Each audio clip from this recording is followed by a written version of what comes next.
Thank you, Mr. Chairman.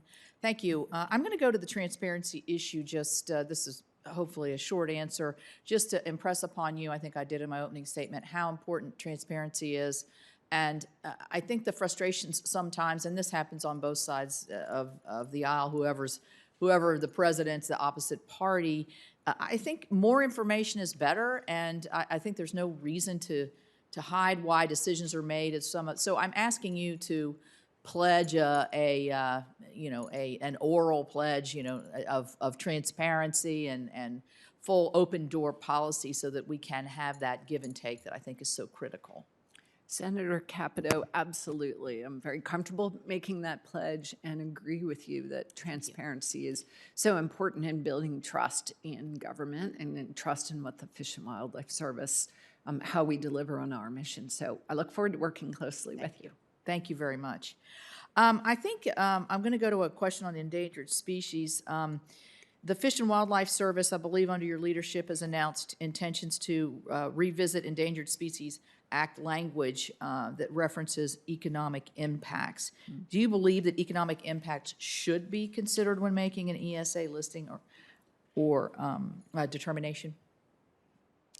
Senator Capito, I would love to back up a little bit too and repeat that I think that and I share with you on this, that the Endangered Species Act is a very important environmental law, and I am committed to ensuring that if confirmed, the Fish and Wildlife Service implements it in an effective way where we achieve its goals and where we're being transparent.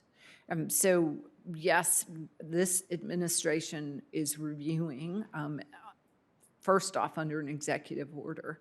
We have reviewed a number of regulations that were promulgated under the previous administration. And I think that's wise to go through how those rules were promulgated and do they make the most sense going forward. I promise to you that I think about this all the time too, to be very careful in swings of having a regulation apply one way and then swinging hard another way. Instead, I think you will see with a number of regulations that we are thinking of build back better, if you will, and thinking of more durable long-term solutions to prevent that swing back and forth. So I recognize that the Endangered Species Act has economic impacts and is very important to you and your state. But I do think that the statute at the same time is very clear in when economic impacts should be part of a determination and when they shouldn't. So when are those times? Senator Capito, I should know more. I don't have the statute in front of me.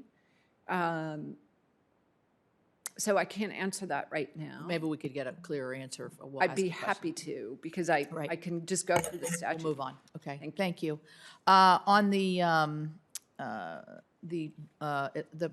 service in 2019, the service repealed the so-called blanket 4D rule for threatened species. The previous administration cited the Obama administration's shift to more tailored rules to increase the state flexibility, encourage private landowners to recover species.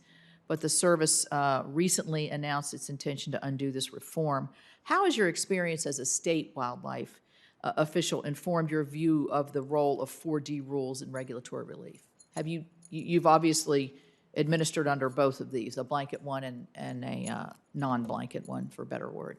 Senator Capito, thank you for that question. And I want to thank you again for getting to visit with you a couple of weeks ago. It's hard to believe it's been a couple of weeks ago.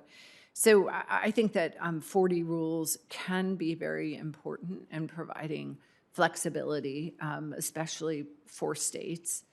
So I don't think they are always needed, but I think that they are a very important tool that the Fish and Wildlife Service, if I'm confirmed, will continue to use to the best advantage and flexibility for all involved, but also while adhering to the law and to the science.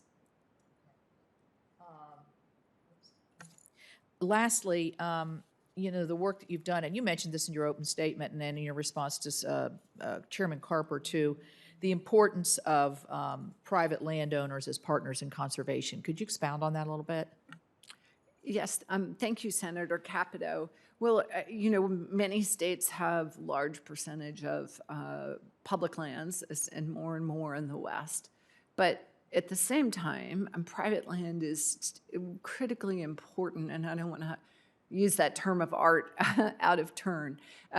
Private land is very important to the conservation of species. And for example, the America the Beautiful initiative, what I like about it is a focus on collaborative, locally led efforts to support conservation and to support working landscapes. So I think private landowners and private landowner partnerships play a very important role in conserving species.